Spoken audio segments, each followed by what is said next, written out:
Welcome to Get Your Mind Right. Today, we're diving into your questions and insights in our mailbag segment. Thanks to everyone who wrote in. Let's open up the mailbag. Get Your Mind Right. This is the world's only podcast devoted to merchant services and digital marketing professionals. Hey, folks, it's that time again. It's Mailbag Friday.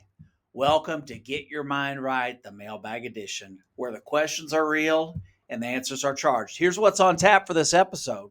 We've got Whitney Johnson from Evansville, Indiana. She wrote in, what's our average sales cycle length and how can we shorten it? I got a question from Bailey Worsdorfer from Evansville. It says, John, how would you maximize your comp plan? And finally, we're going to wrap up today's episode with Derek Saunders from Orlando, Florida. And Derek wants to know how you define leadership in a sales organization. Is it about the individual, the system, or both? Well, are you ready to stand on your business? Because I'm ready to dive in. So first of all, Whitney Johnson from Evansville, Indiana wants to know what our average sales cycle is and how we can shorten it. Well, this is a great question coming from the Queen Rhino herself. Let's start with the numbers, Whitney. First of all, the average sales cycle in our world runs between 18 to 30 days from first touch to close. Some moves faster. That would be referrals and hot leads, which can close in a week, sometimes on one call, or a cold outreach, or complex digital plus payment deals, or skeptical merchants can drag into 60 plus days if you're not strategic. But Whitney didn't ask me for the weather report. She asked me how to make it rain faster. So let's break it down. First of all, speed to first touch equals speed to trust. Now, Whitney, if a lead hits your inbox at 9:02 and you call it 9:17, you're already building momentum. If you call tomorrow afternoon, you're losing some momentum. Fast follow-up is not about eagerness. It's about trust. People do business with those who show up quickly with urgency. For example, Bobby, I saw your inquiry just came through. I thought I'd reach out while it's fresh. You got a quick 5 minutes? Boom. You just gained a day in your cycle. Maybe saved your deal. Next thing I want you to do, Whitney, is to qualify like a surgeon because you're not trying to rush every lead here. You're trying to move the right ones faster. Ask those qualifying questions earlier. What's your current processing setup? Are there any major pain points or deadlines you're working against? And finally, are you the final decision maker or is there a partner involved? Faster you understand their world, faster you can pitch the solution that lands. Next thing, Whit, is I want you to preemptively get rid of the stalls. Sales cycles don't die, they stall. And stalls love vagueness. So let's get specific. Here's a bad one. Let me know if you have any questions. It's a deal killer. Here's a good one. I'm going to follow up with you next Thursday to review the quote. Should we lock in 10:30 or 2:15 in the afternoon? Never end a conversation without the next step schedule. That's the way a top professional does it. So should you.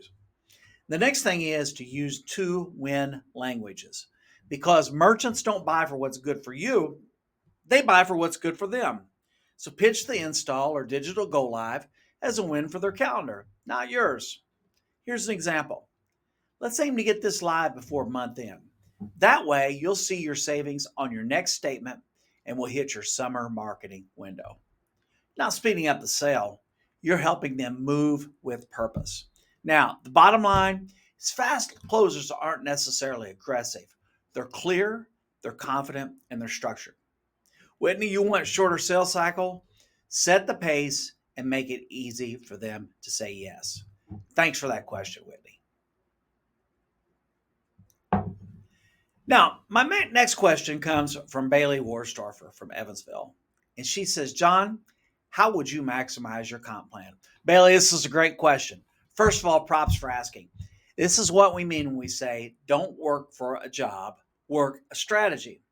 If your comp plan is the map, you better learn it like a prospector would read when they're trying to find gold.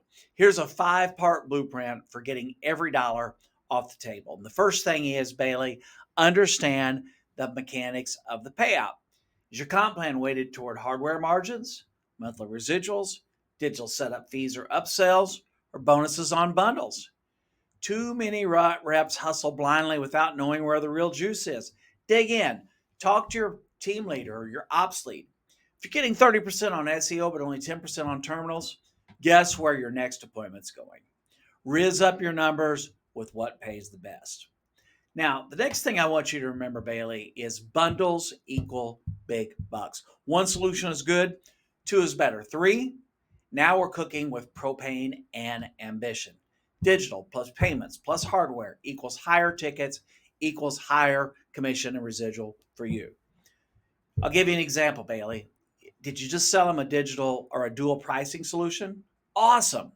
Now stack on a Google My Business refresh and a text to pay feature, and suddenly your payout has just tripled. Next thing I want you to do, Bailey, is to front load your activity because the compounding is real. You may not see big commissions this week, but what you do today sets you up for next month's payday. If you stack 8 or 10 installs on digital wins early in the month, the rest of the month just gets stupidly fun. You got more follow-up, more referrals, and more firepower. At the end of the day, stack those wins early. It's not about working harder. It's about working smarter, then celebrating a happy hour with the big check at the end of the month. Bailey, I want you to track everything because the reps making the big bucks aren't necessarily smarter. They're just more organized. Track leads, track the pipeline, track install dates, track residuals, track everything. The minute you start leaving follow-up or add-ons to memory, you're leaking money like a busted terminal. The last thing I want you to remember, Bailey, is to ask for the referral every single time. Referrals are compensation accelerators. They're not cold calls. There's no warm-up. It's just trust and speed. It's like, hey, Bob, I'm glad we got you up and running. Are there any other business owners in your network who could use this kind of savings? Ask every time. The bottom line is maximize your comp plan by knowing it cold, selling full stack, and building momentum on purpose. You got the big boss hog energy. Go get that bag. Thanks very much for the question, Bailey. We're going to wrap up today for a really nice question from Derek Saunders from Orlando, Florida. And Derek wants to know, what is leadership in a sales organization? Oh, whoa, Derek just vibe checked me. Not just me, but the whole sales industry with this one. Derek, as you may very well be aware of, leadership is not a one size fits all. It's definitely not about being the loudest guy in the group chat or posting your W's on TikTok. Let's unpack what real sales leadership looks like. And yes, to your point, it's both individual and systemic. Well, the first thing is that great leaders multiply success. Good reps crush quota. Great leaders make sure that others do as well. Now, whether you're managing a team or just the most experienced person in the room, are you pulling others up? Real leaders want to know, what's blocking the team? What tool or tactic could help us all win faster? Who needs coaching, and how do I deliver it with respect? Leadership's about leverage. One good rep can win. One good leader makes 5 reps better. Now, the next question, Derek, is this notion of culture versus control, because great leaders don't micromanage. They create a culture where people want to perform. Are you modeling full throttle energy, clarity, and follow through? Or are you just barking about KPIs and then disappearing when it's time to troubleshoot a botched install? Pump the brakes on the bulldozer, champ. Build people up. Do not bulldoze them.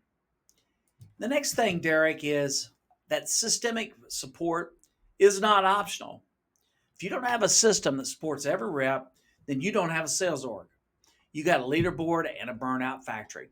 Great leaders design systems where new reps on board fast, wins are repeatable, not random, coaching is consistent, and success doesn't rely on a hero, it relies on a process.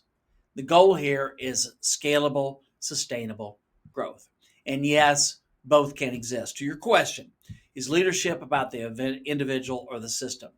It is both. The best organizations build systems that unlock the best in individuals. and they promote individuals who can think beyond themselves. You're not just closing deals, Derek. You are setting standards. That's your game. Folks, that's a wrap on another spicy, strategic, full Rhino Mailbag Friday. Here's what we covered. Whitney's roadmap to shorter, faster, smoother sales cycle. Bailey's game plan to squeeze every dollar out of her comp plan. And Derek's challenge to lead from the front while building systems that make everyone stronger. So what's next? Get your mind right. Get your Rhino on.